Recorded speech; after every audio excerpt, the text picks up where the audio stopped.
Jy kan ook finally sê, soos die mense op TikTok, it's story time. But you know, it is not a good story or a bad story. It's just a life-changing story.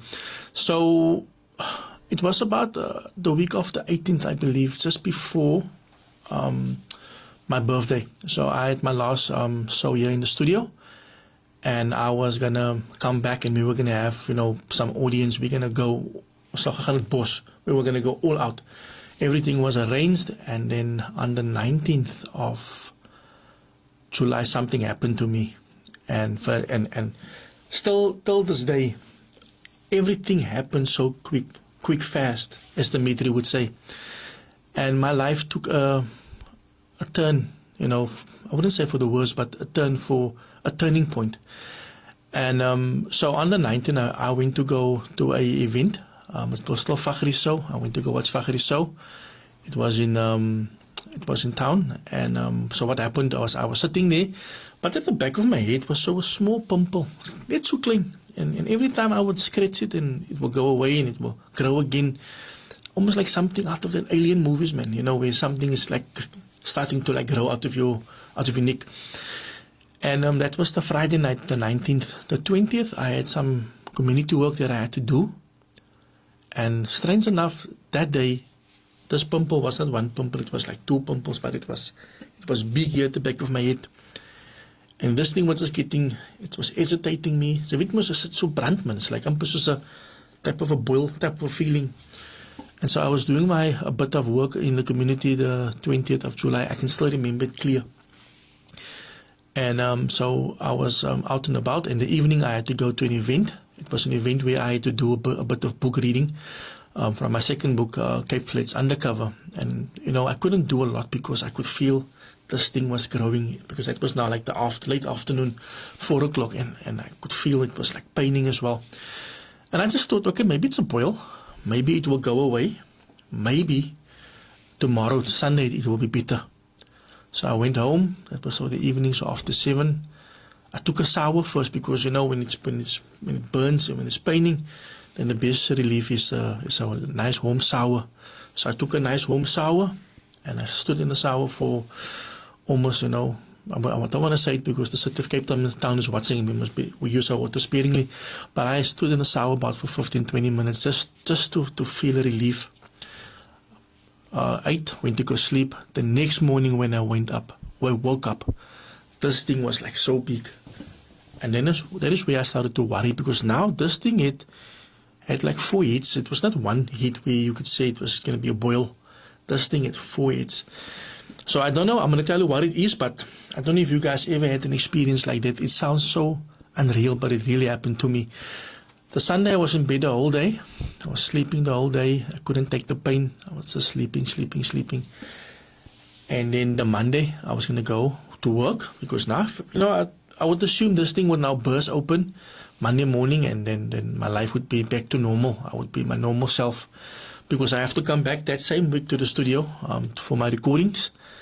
And so I was going to come and, you know, do my shoots and stuff, because I was excited. Things were lined up. People were going to come to the studio. Lots of things, you know. And so the Monday I woke up, I felt weak. I couldn't walk, really. I started walking slowly. My eyes were blurry. Then I didn't know what was wrong with me. And now this thing is like groot. This thing is like massive at the back of my head. And now this thing don't have 4 heads anymore. My son counted, there was like 7 heads or like 8. And I said, okay, let me get a cream or something from the chemist. Now that's the first thing we do, is we don't consult the doctor. We ons by Cape Flats, ons het mos ons eie dokters. Drink boegwater, drink als en allemaal die goede. Nou, okay. So I woke up and I called the chemist and said, no, it can just be a boil. The lady said to me, it can just be a boil. All you must do is, we can audio cream, we don't have a cream, but it should be here the Tuesday morning. I said, okay, cool. I said to my manager, look here, I'm going to work half day. I'm going to go home, or not home, I am at home. I'm going to go sleep. I slept, but I couldn't sleep also. This thing was paining so a lot, I couldn't sleep. So Sunday I slept was the last that I slept, so the Monday I couldn't sleep. If I lay on my neck, then I could feel the pain. If I lay on the other side, I could feel the pain. Somehow the pain was just here central. And So what happened was I actually went through the night, turning around, turning and tossing, turning and tossing. The next morning, I woke up, or I was awake, and I was like, okay, I'm gonna get the cream. The cream is gonna sort this thing out. But I feel much worse. I had to ask my son to take me from my bedroom to my dining room because now I don't know, I can't walk. I don't know what's wrong with me. I feel weak and I feel like, oh, I can't even open. I got the cream. I put the cream on. The stuff starting to burst, like looks like a volcano. So it was like pas man, it is, maar okay, it is part of life. Ek rab het op, ek sê, okay, goed, so die goed brand nou lekker uit, so die pas kon nou uit. So this thing would be gone tomorrow. And so what I've done is I've actually sat in the dining room with something with the towel behind my head while this thing is leaking. And nothing helped actually. That day I felt much more weak. And somebody said to me, go to the doctor, go see a doctor. This might be something else. But let me just stop you there quickly. I'm going to take you back. I'm going to just take you back quickly before I continue. So, I like to party. I used to like to party, to go out, with my friends and things. And ek het so cider gedrink, man. Ons gaan nou nie mekaar mos nou oordeel nie. And cider is rich in sugar. And I used to drink my cider. And also, I was a big, I'm not going to mention names because I might get sued. I was a big soda lover as well. I used to drink soda daily. And I also used to, my biggest bad habit is drinking coffee. So I would drink 3 cups of coffee in the morning, like say 8 o'clock, 9 o'clock and 10 o'clock. But that cups would have sugar in 3 spoons. And then later on I will have another 3 to 4. Because, I'm busy and I need energy. I used to go sleep in the evenings, 2 o'clock, 3 o'clock, because it's my normal life. And then it's also Cape stories. And so I've calculated, I've drank about, per day, could be between 18 to 21 teaspoons of sugar. That's a lot. That's a lot. And then you still go buy yourself chocolates. Now, I like a bar one. I like a snacker. All those type of things. I like it and I buy it. So, more than 21 spoons of sugar. And also the sugar in the sodas as well. There is probably about 30 to 40 spoons of sugar. Other thing was that I also liked was flavored water. Flavored water is dangerous. Stay away, people. Or if you drink, don't become an addict. So this has been happening for the last 3 years. During lockdown, my habits have changed. Before lockdown, I was active. I still have my watch. I used to run. Not run, but walk and run.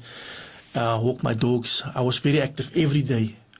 And during lockdown, I became a couch potato. Mostly because we were indoor. So I used to play walking soccer, and all those things stopped. And I stayed at home. And with my mom being sick, all those things became a factor in my life. And I actually, became very busy, traumatized. And I was always a comfort eater, but I knew that. And I would always, exercise to take care of myself. If it's now walking, if it's now hiking, but that all stopped during COVID. And so during this time, the last 3 years, my body was not always well.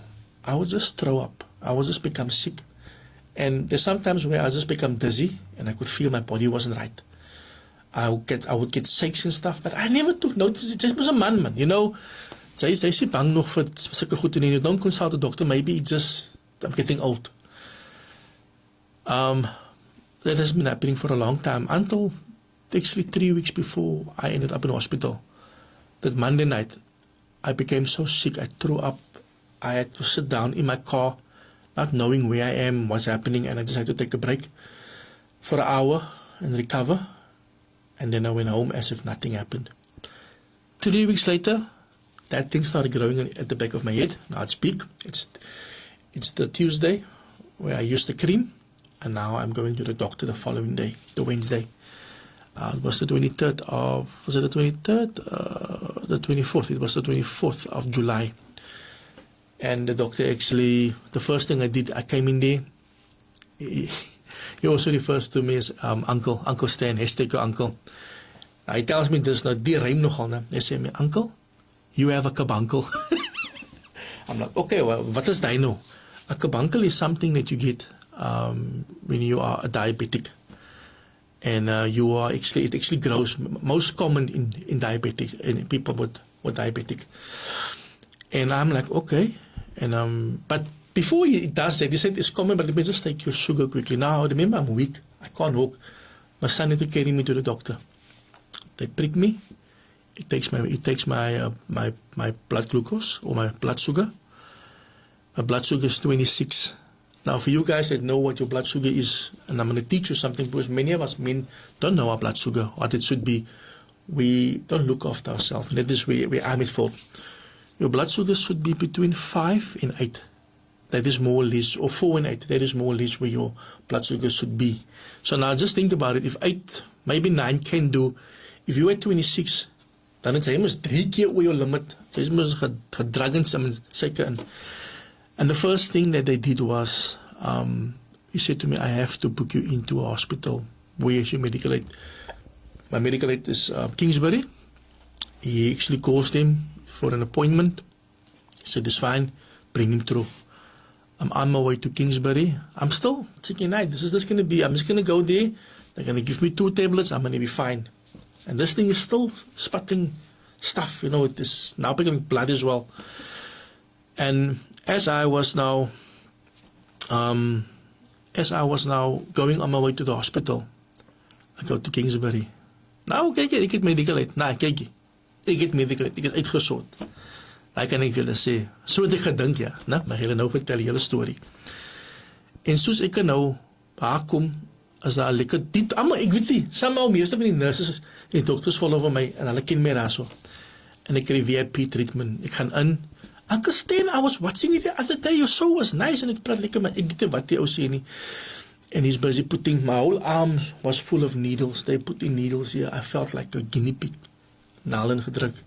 Ek was op 'n drip gewees. Ek kon nie geëet het nie, and I didn't eat for almost 2 days. Because I don't know, but I drank coffee with sugar that previous days. And as I now start to take a break and just relax, where ek die dokter sê, die nurse sê vir die dokter, it looks like he's going into a coma. Ek weet nie wat die mense van praat, because I was still fine 3 or 4 days ago. And then they had to put me in a drip, and then they had to get my sugar down, from 26. I couldn't eat. I was there till the evening, probably 9 o'clock. Drips and stuff. They got me down from 26, I believe, to 15, 16. And that was more or less when I was sort of out of the danger zone. So the doctors told me straight, if you had to come, Mr. Jacobs, if you had to come a few days later, or a day or 2 later, we might have, you might have been in a coma. But we want to tell you, you are a diabetic now, and you must go and you must come for like treatment. And what happened to me then was, so previously, this is also something that I want to talk about. Medical aid is another scheme. It's another scam. So previously, my son was in hospital, and before that was my daughter. And now that I'm going to hospital, now there's no money for me. And the doctor said, well, not the doctor, sorry. The medical company said, we're only going to cover so much, and the rest you must pay in. And the rest is quite a big amount, and I don't have a big amount. I must think of my daughter. She's going to university next year. What is more important, But also I know my health is also very important. But you know what? Money is something that don't grow on trees. Die ou mense het gesê, geld groei nie op bome nie, but I don't know where it grows. If it grows somewhere, please tell me, because life is expensive. But nevertheless, so they said to me, well, if you're not going to pay the extra money, then we're going to have to send you to Wynberg district. Ek sê net so vir die dokter, you can send me to Victoria Hospital, wherever, but you're not sending me to Mitchellspruit Medical. My mother died there, or Mitchellspruit district. I'm not going there. My mother died in the hospital, and just prior to that, I got a lot of complaints. I still have people who message me about the hospital. I said to them, then I'm rather going to go die at home. And another doctor came forward and he said to me, don't worry, we're going to send you to Groote Schuur. They've got the best treatment center there, and they're going to help you. And I felt a bit, wat sy het medical aid, sy betaal medical aid, but die medical aid kan nie eintlik vir jou cover nie, but it is fine. There's a story for nog 'n dag. And everything was done so very much professional, where I was taken from Kingsbury to Groote Schuur. And when I got to Groote Schuur, I went to the emergency room, and because of the treatment I really got at Kingsbury, so shout out to Kingsbury Hospital, you guys actually got me back on my feet again, or got me to recovery. So when I actually got to Groote Schuur, they were waiting for me, and they took the treatment further. So that was the Wednesday, the 24th. So the doctor still came to me like 11 o'clock, 12 o'clock, and she looked at my back and she said to me, at the back of my head, she said, this thing is so big, we're going to have to cut it out now, in the next couple of hours. And I said to her, I wouldn't mind, because now it's paining, it's like sore, and I couldn't lay on my head, because, it was almost now 4 days that I couldn't sleep. And so the morning, 3 o'clock, the 25th, 3 o'clock, they came to come fetch me. And they actually took me into the room, into the theater, prepped me. And the nice thing was they gave me some morphine, and some morphine, and I was gone. I was sleeping. When I woke up, my head was bandaged, and they were just doing some checks to see if I'm okay. And I went to my room.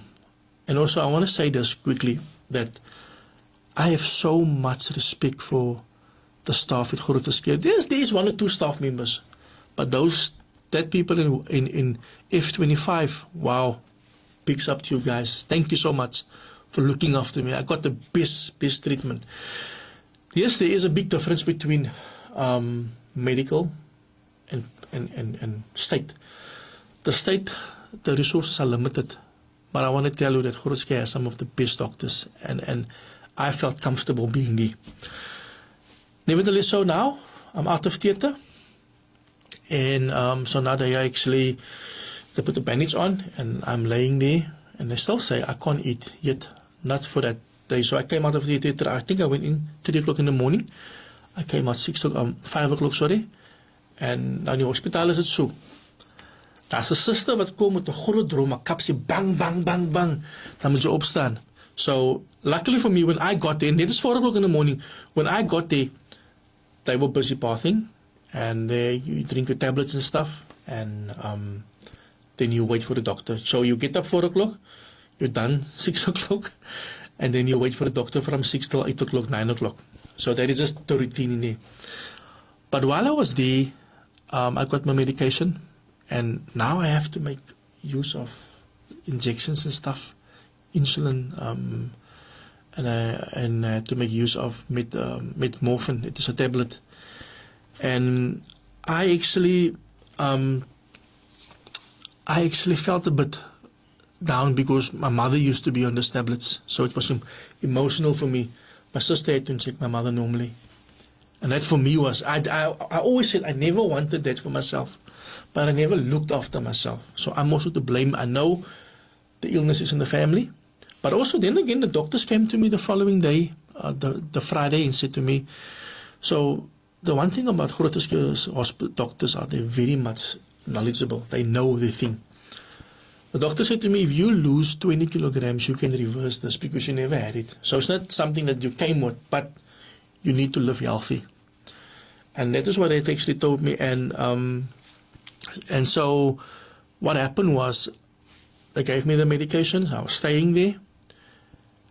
And I also said to myself, the 25th of July, I said to myself, I'm done with sugar. Sugar is a killer. I haven't drank coffee with this coffee here, doesn't have sugar in. I haven't drank anything with sugar in for the last 2.5 months, because it can trigger a reaction. And so I was there, but this is the thing that happens to me. This is the other thing, the other part that got to me also. So on the 26th of July, on my birthday, you don't want to be in hospital on your birthday with a big hole in the back of your head. So I didn't know how big the hole was until I woke up the Saturday morning. Not the Saturday morning, the Friday morning. And when I woke up, this thing fell off. I don't know if you guys can see, but this thing fell off. I'm going to just show you guys quickly. It's quite a big thingy in my head. So this thing fell off, and the guy laying next to me and opposite me could see, hey, but you don't get afgekoop. And the one guy, sy kyk my also mense, my bro, hy's 'n groot gat in die kop in. Sy sê, waarom maar dit?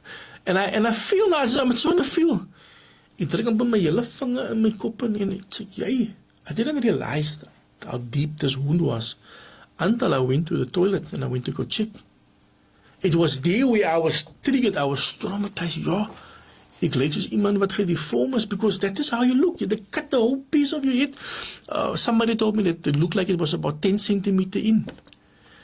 And I was traumatized. And now it's on my birthday. And I was feeling so sad. And I asked the sister to close it. And the thing about the state, it's not like medical, you have to wait till the sister is available. So now for almost an hour and a half, I had to wait with this opening. And I became conscious of this wound in the back of my head. And the sad part was that I was so afraid to eat. I didn't want to eat or drink anything. And so while I was actually in hospital, I actually,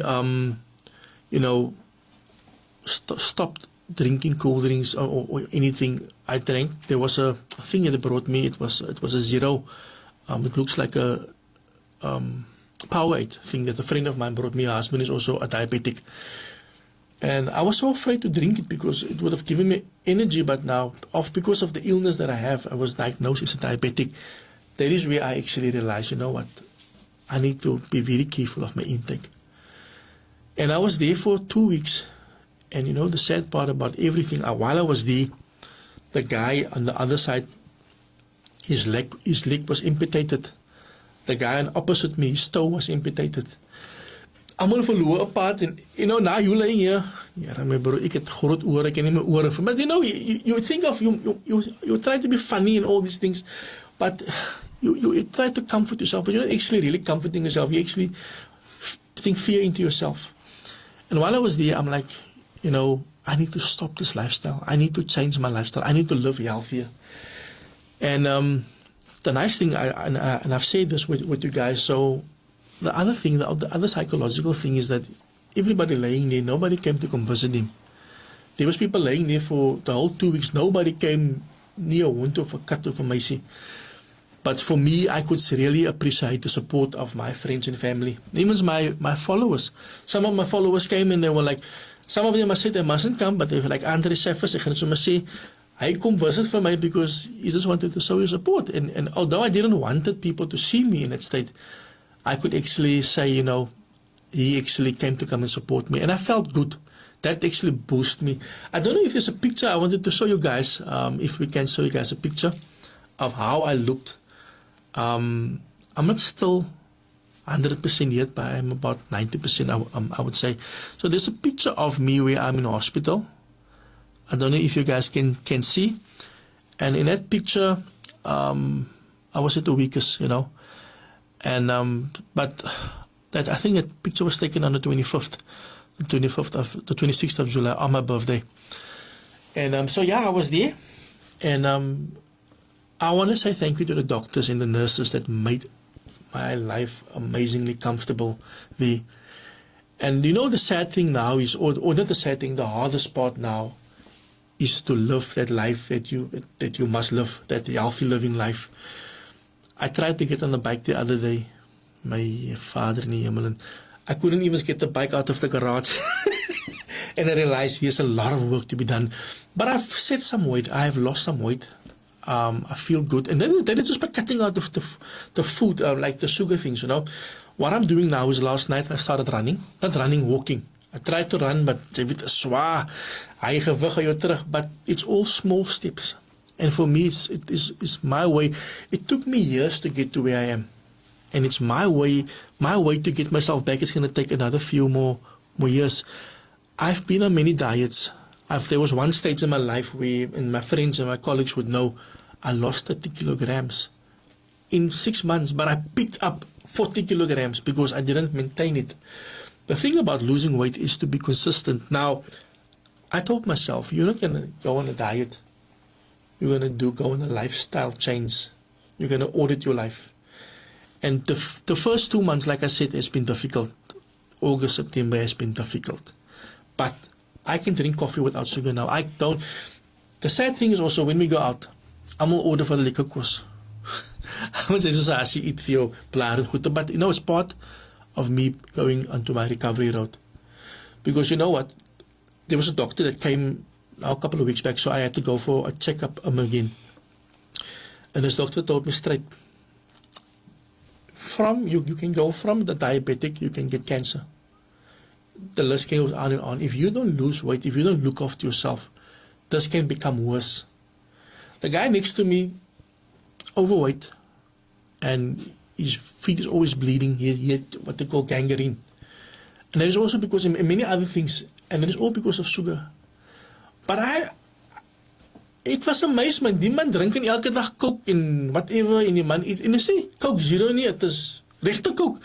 And I'm like, my bra, that is the thing, it's putting you here. And I look at the other guys as well. They continue with their lifestyle. Aside from that, a young man came in from Mitchell's Plain. So the nice thing laying there is, I like to talk to people. I like to listen to your stories. I like to hear where we're at. And also while I was there, I could see really the state of our country, the state of our resources. You know, we are under pressure. And to be honest with you, people from other provinces come into our provinces to make use of groot to make use of the hospitals we have, because the hospitals don't function in other areas, in other provinces. So this young man come from Mitchell's Plain, and he's a guy that always parties, a guy that always, you know, like to have good times. But over the years, he has eaten so much masalas and stuff that the lining of his stomach was actually faulty, so they had to cut him open in order to fix it. And that also, while we were talking, I realized that, you know, some of our people, and there's another guy next to him as well, some of our people have money, and now we eat wrong. And some of our people don't have money, but we can't afford to live healthy. Do you know it's expensive to live healthy? Do you know to live healthy, you need to earn more money? You need to go to a gym. You need to use certain products. You basically have to go shopping at Woods, and some of us can't afford to go shopping there or at places like that because the healthy stuff is expensive. And so I learned a very valuable lesson while I was there. And I also, you know, one of the things that some of my friends disappeared. That is a sad thing. The people that I thought had my back disappeared. But I met new friends and people that I've met recently that checked up to me, like Malik and Adnan and Sahradim and Fahmidim. They checked up on me. And it becomes emotional when you're there, because the one day you were okay. The one day you could lay in Kingsbury, the other day you went to Grooteskuur, you know. It's like almost like your life it doesn't make actually any sense anymore. You wouldn't listen to Cape Fleet stories. But this is life. This is what happens to all of us. And this can be put out in front of my door, in front of your door, but it's all about how we come back. The setup is actually a comeback for us. And also, I've realized that, you know what, you spend so much time on the wrong things in life. We chase money.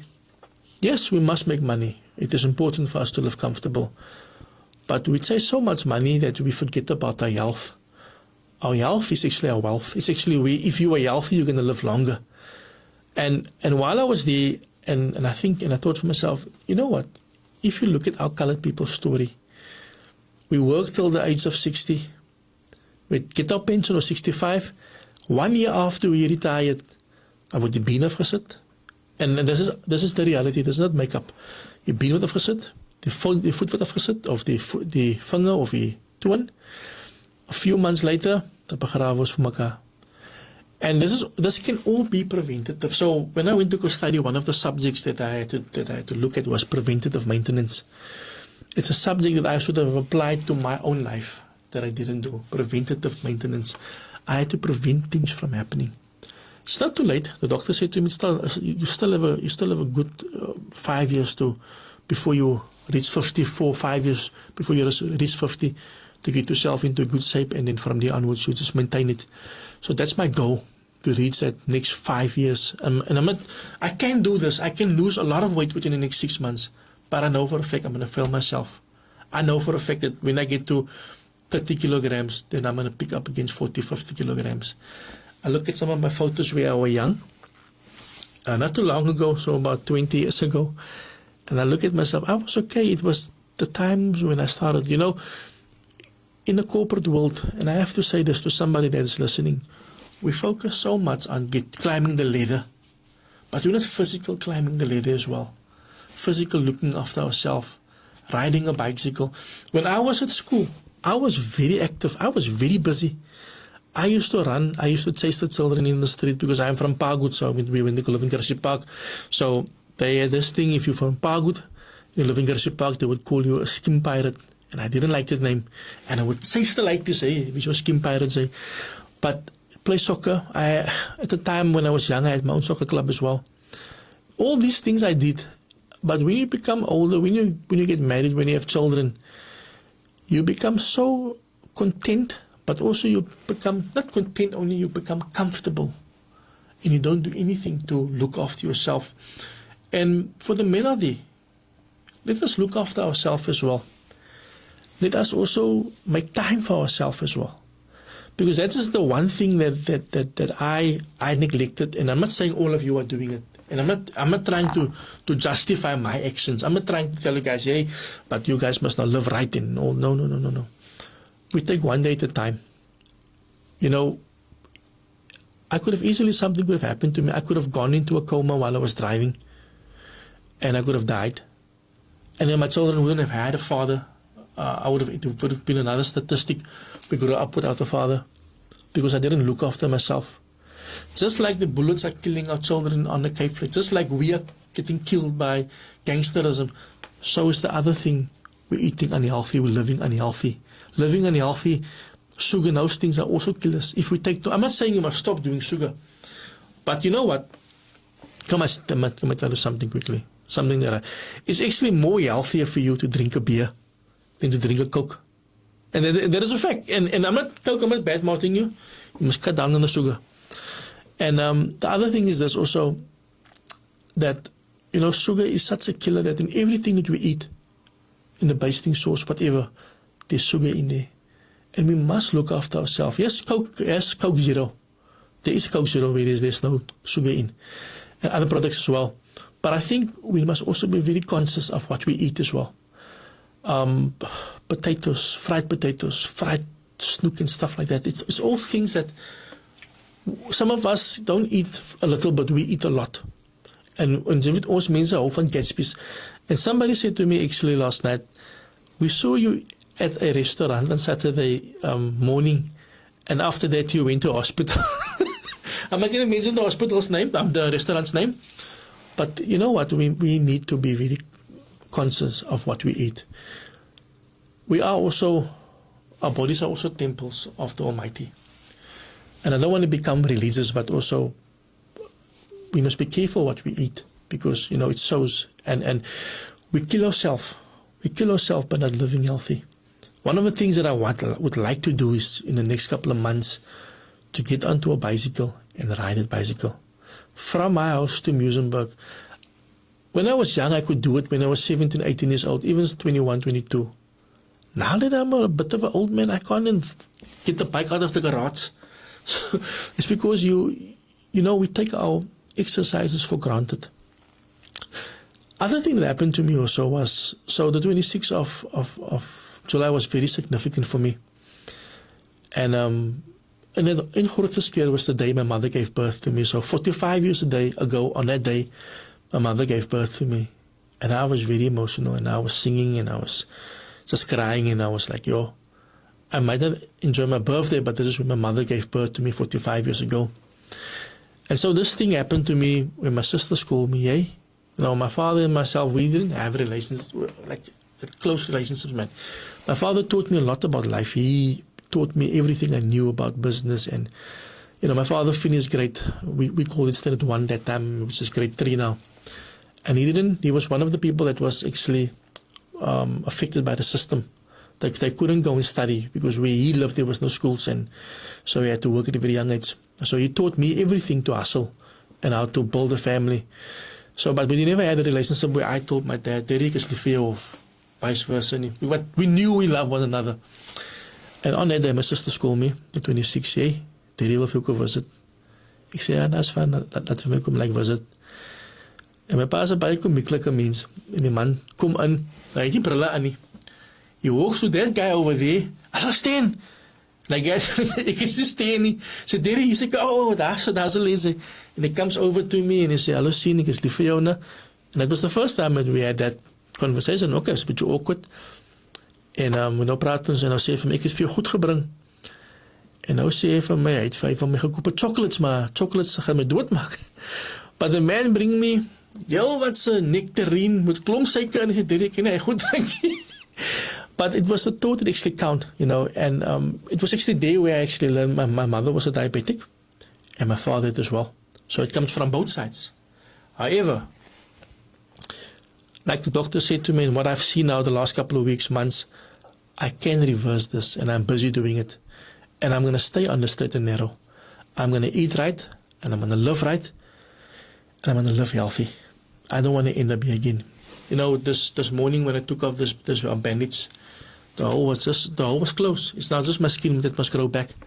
I was fortunate. I saw basically the beauty of your body, how my whole head actually grew close. It was as big as a golf ball. It grew close. And it's just amazing how the body works, man. And that was also just for me by eating healthy. I've met people while I had to go to the clinic every day, every second day. People that has been going to the clinic for 5-6 months, the wounds don't want to get healed because of the sugar, the diabetic. And I am just grateful. And every day when I wake up, it's difficult. I'm telling you, it's when you go out and everybody's eating liquor, then you must say no and you must move on. But it's that I've made choices. That the one doctor was very funny. He said to me, sir, you had enough of everything now for the last 45 years. So you must now stop with your nonsense. Like a doctor now, you guys eat too much. So it was like sort of a move. But I feel so much better. I sleep better. I think better. I do more. But very important, I compliment myself when I do something wrong, when I do something right. I don't know, I spoke a lot. I don't know if there's any questions. Ek het nou weer hulle seker in die slaap gepraat. So let me just hear from the team if there's any questions. Okay. So Mandy's, okay, I'm going to read some of the questions, some of the things here. I see you guys are engaged. Wow, what a testimony. Very inspiring and so true. This is Samantha. Hey, Samantha, hope you're well. Andre, so true, Stanley. The last 10 years I went to 3 funerals. The youngest of the 3 I had heart attack and sadly didn't make it. That's the other thing, is because we don't look after ourselves. Uncle Stan, I'm going to join you. Paul, you must join me. You can reverse it, Stan. Quinita, thank you so much. Yes, I am about to do that. I am going to reverse it. But ek gaan sommer sit in 'n first reverse. I moet reverse en met die vorentoe gaan. I don't want it in my life again. I miss my mom, but I don't want my mother's illness to follow me. How do you send stars? There's a button there where you can click on stars. Hey, I saw you walking in Muizenberg. Alexa, yes, I started yesterday. Ek is nou excited. Ek gaan nou lekker loop elke aan. En ek gaan my lewe in orde kry. Ek gaan myself reg kry. It's very important. I felt good a few years ago when I lost 30 kilograms. I had several diets. I know what works for me. And I know I can do it. But like I say, it's the consistency. It's me being consistent. And I want to change. I want to do a lifestyle change. And I want to audit my life. And one of the things that I actually miss, I'm not going to lie to you, is my sinus. But I have to stop. I stopped doing in the hospital. Now, let me tell you something. When they work on your wound, a seer. When they clean it, a seer. Ek het so gesit, so hulle skoon maak. Ek het so gesit and some stuff was still growing out and they were cutting it and it was so. And while I was sitting there, I was programming my mind that I'm not going to come here again. This was the last time I'm ending up in hospital for this. Because I could literally feel here at the back, it was open, it was a hole, it was so. And in the mornings when I woke up, my bandage was so wet from the damp inside and from the blood and from the pus. It fell open, and then this here quay full. It was not a nice scene. It was traumatic for me, And that was the things that I'm keeping here. I am not going to do this again. But also, while I was in the emergency in Grootskeur, I just know this lady's name, this nurse name is Nurse Africa. She had a mask on. And she took my blood and stuff. She was very gentle with me. My hand is nou nog voor merken. En she says, Uncle Stan, ze moet gezond raak, ne? Ze moet heel veel stories gaan vertel. While I was laying there, and I'm like, oh. And while I'm going into the wards, there was the one ward that they left me in, because there wasn't space in F25. En die broers van die levende hier in die retreat, auw, sy het vir Vadio ge-interview, mos. Ek sê, yes, I was kidding with you, my bro. And it was just nice, and I spoke to them, For me, being in Grootskeur, it was an honor.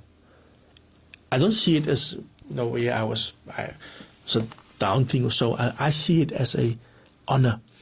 Because now I could see the problems that our people are facing. I could see what is really happening in the system. That's things I must come and talk again about, I must take on this government. I must take on the city of Cape Town. I must take on the DA. Baie van julle sê ek is DA, ek is nie die DA so many.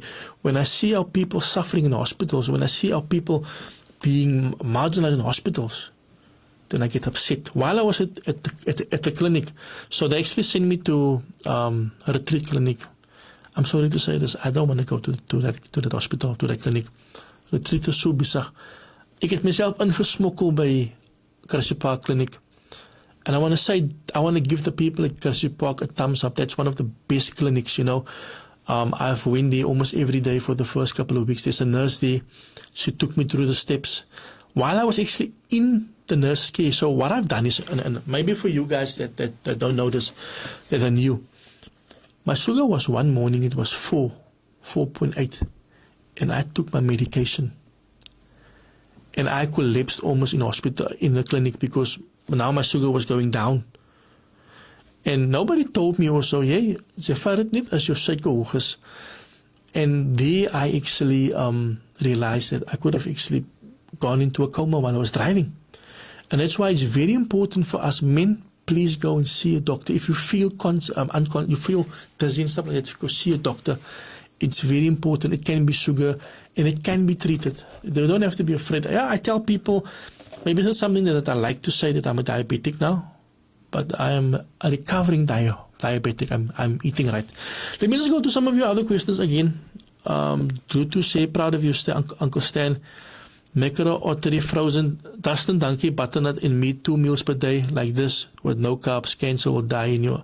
Thank you for that, sir. Mandy, you were truly inspiration, my friend. This was such a blessing. I'm encouraged. I feel motivated. Thank you. Let me just go down here quickly. Ek sê, weet as ek julle goed lees, raak julle kwaad vir my. Sorry to hear you went through this, Stan. I'm glad you're okay. Sending you strength. Thank you, Lucille. Looking great, Stan. Yes, I must still lose more weight. So I will. And I'll keep you guys posted. I want you guys to also be healthy. Go take this route. If we all are healthy, we will think better. Because you become toxic when you are not eating right. You become toxic when you are not in the right mind frame. Everything becomes toxic.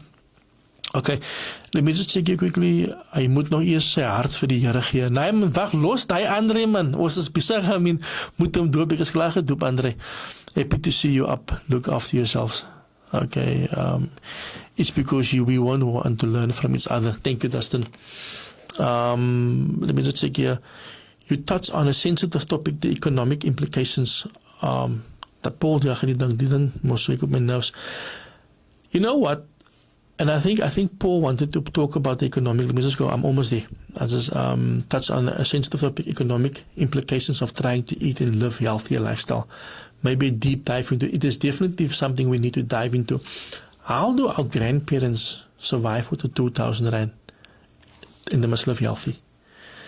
Most of the stuff, if you're going to want to live, you're going to have to buy noodles, peanut, stuff like that don't have nutritional value to your body. I had a family member that's on pension. During COVID, she couldn't buy proper food, and then she ended up in hospital.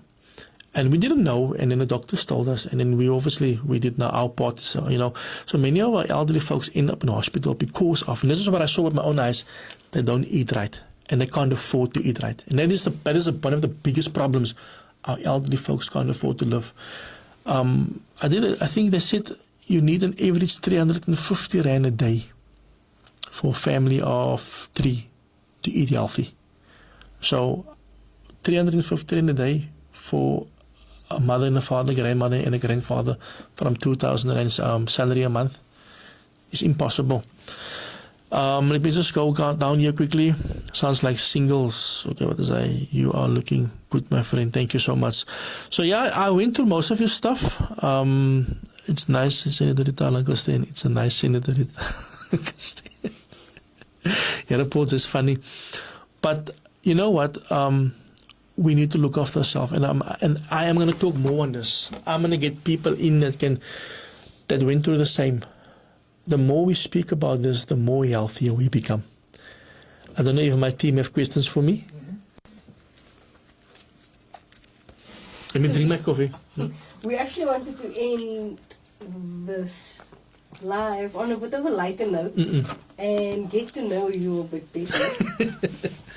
So, I know in the testament of the old Cape Flat stories, we talk a lot about nicknames and how things like Lipper and Copper is very common. Yeah. Did you have a nickname like that growing up? Yes, I had a nickname. I had quite a few nicknames, but the one nickname that they called me at school was Mr. Roper. So my school friends would know me as Mr. Roper. And there was one guy, he didn't like me, and he called me Ora. But I didn't own that name. My Ora was groot, but because I got bigger, my ears got smaller. So yeah, my nickname was Roper. Okay. You've talked a lot tonight about changing your lifestyle. So this question might have had a different answer maybe a month or two ago. So I want to know your answer for then and your answer now. What is your favorite food spot on the Cape Flats and your go-to order? My favorite food spot used to be Bona, but they closed down now. Gatsby's, masala steak Gatsby. One of my friends actually made the joke. There's a takeaways in our area, Wajit. So I used to eat a lot from Wajit, Gatsby's and stuff, and masala steak and so on. And then he said, that guy's not going to make any money because you're not supporting him anymore.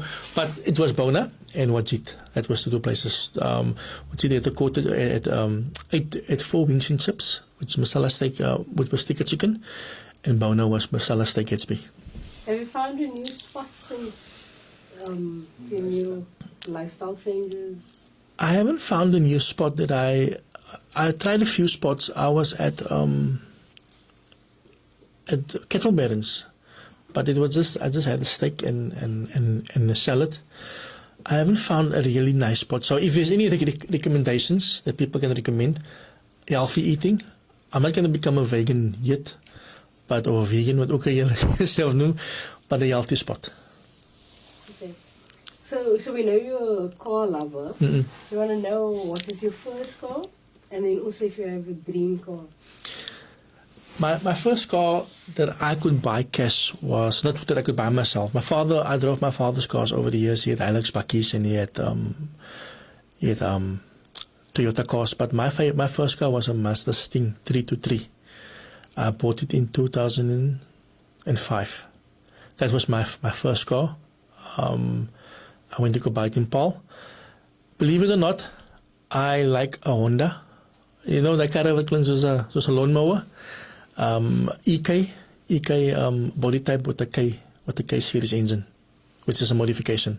Okay. And with your first car, did you do any modifications to it? Was it like I only had the system in. I like more sound, like system. So I had a system in the car, Pioneer system, rechtdeur subs. Was it 10-inch or 12-inch sub in an amp? So it was just for me to listen to like music. But the next car I'm gonna build with my son, which is going to be a Honda, and that's going to be a modification. There is a dream car, but I think I want to be realistic for now. Sometimes you have the dream car, it's 2 million rand car or 1 million rand car, and you can't afford it. So for now, it will be a Honda. Okay. And you spoke about these sound systems. Right? So what's your favorite type of music or song that you like to listen to when you're driving? I like to listen to old school music. Luther Vandross, Whitney Houston, Boyz II Men, amper sê ek P. Diddy and R. Kelly. I was just playing. But yeah, I like to listen to nice soft music, and then some old school music, some jazz. So anything that is smooth. Are you somebody that likes to sing along to the radio? And can you give us like a taste of what it sounds like? No. I don't want to spoil the evening, the conversation. No, I can't sing. I can't sing. But I like to sing with yes. Like there's a clip of myself on TikTok where I sing Versace on the floor. En die vrou sê, ander vrou sê, ek kan my op ek hou. So it was amazing, very straightforward, you know. Are you somebody that suffers from road rage? I used to. Believe it or not, when I was younger, I used to, especially with the taxis. Now I'm very calm. But also the last 4 years, like I said previously, I don't drive a lot. I might now take the last few weeks, I take my daughter to school, but the road that I'm driving is clear. I don't drive during peak hour, because it's during peak hour your humanity is extremely challenged. You mentioned the taxis challenge that we were at. So here's a bit of a fun question. Would you rather be a gachi or a domestic worker? I would rather be a gachi. Give us a taste, like your best impression or almost an audition to become one. Hallo auntie, want jy gaan jy dinges toe, maar by die Kaap toe. Kook man, auntie gaan saam met ons. Sy gaan vir jou fatsoen toe go, you know. Van was auntie? Van die Delf. Mense friet mos sanda auntie man. Maar kook man. Want jy auntie Maubury toe. Okay. Betaal my eerst, auntie nie geld het nie, maar betaal my eerst. I would enjoy myself because they're not called gachis, they're called sliding door operators. So stand the sliding door operator. Hey. Okay. So this is another thing on the Cape Flats, and I'm sure everybody's heard it before. But is it something you've said, or do you know a bra? We all know that bra. The bra wat tickets can organize, the bra wat for your sound system organize, we all know a bra. There was actually a bra in my road, his name was Abra, so we called him Abra.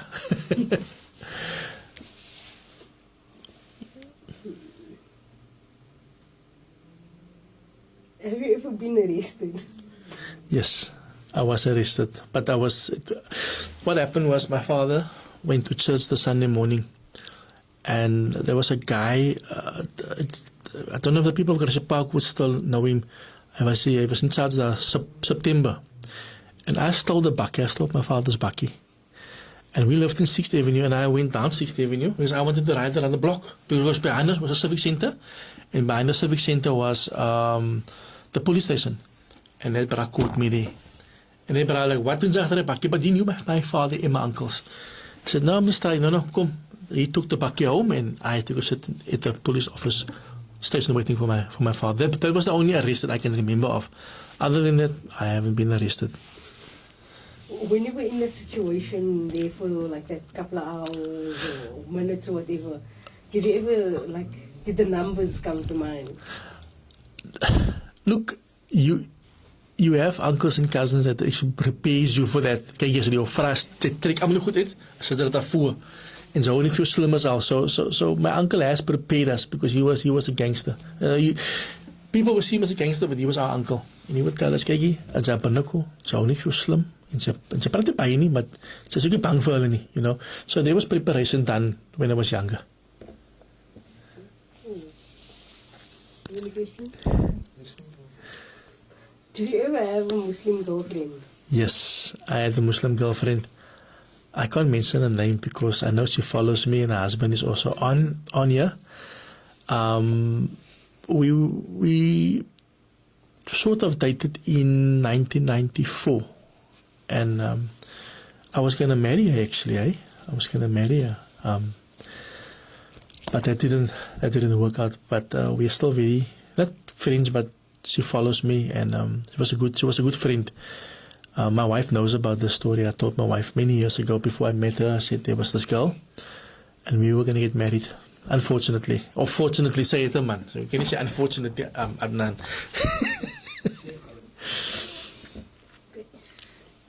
How would you say that you're colored without saying that you're colored? Skin pirate. What is that? So like I said, we Park, yeah, so that we had a nickname. If you go to Kersey Park, they had a nickname for people that are from Parkwood. They call them skin pirates. Okay. Do you have any tattoos? No. My mother didn't want me to have tattoos, unfortunately. I mean, do you have any pet peeves, but like that are very specific to colored culture or Cape Flats like living? Pippies. Pet peeves, or things that annoy you. That like annoys me. Not that I know of. Last question, let's end this on a good one. What is your favorite colored saying or phrase? There's actually a phrase, but it's colored people saying it, but saying it in English. Like my one breakfast would always say, "My bro, it is what it is." So yeah, that is one of the things. Or the other one is that, "My bro, kos kap aan my bro." That is the other thing. There's a lot of phrases, but I think the one that actually stood out for me is when we as colored people are always in trouble or trying to get back on our feet, and we have to make peace with what it is, what we went through. Then we will say, "It is what it is." Awesome. So we've come to the end of the show. Thank you. So I think let's close it out by giving the people the best advice you've ever received. The best advice that I ever received. You know, like I always say this, and I said it today as well, that make sure that your mind is at the battlefield, because your mind can easily become your biggest enemy, because it's whatever we think and do in here, it will affect how we live our life. So my advice would be, make sure that your life, that your mind is sober. Make sure that your mind is positive. Make sure that your mind is ready for action. And very important, make sure that your mind executes what you put inside of it. And I want to end with that. And I want to say nothing is impossible, man. You know, I know we're going through tough times. I know it's difficult times. I know we are going through economical challenges. But you just do your best. You work hard. Don't lose your integrity. Don't steal. Don't do the wrong things. Believe, you know, whatever religion you belong to, believe in yourself and be honest. Be an honest person. Thank you.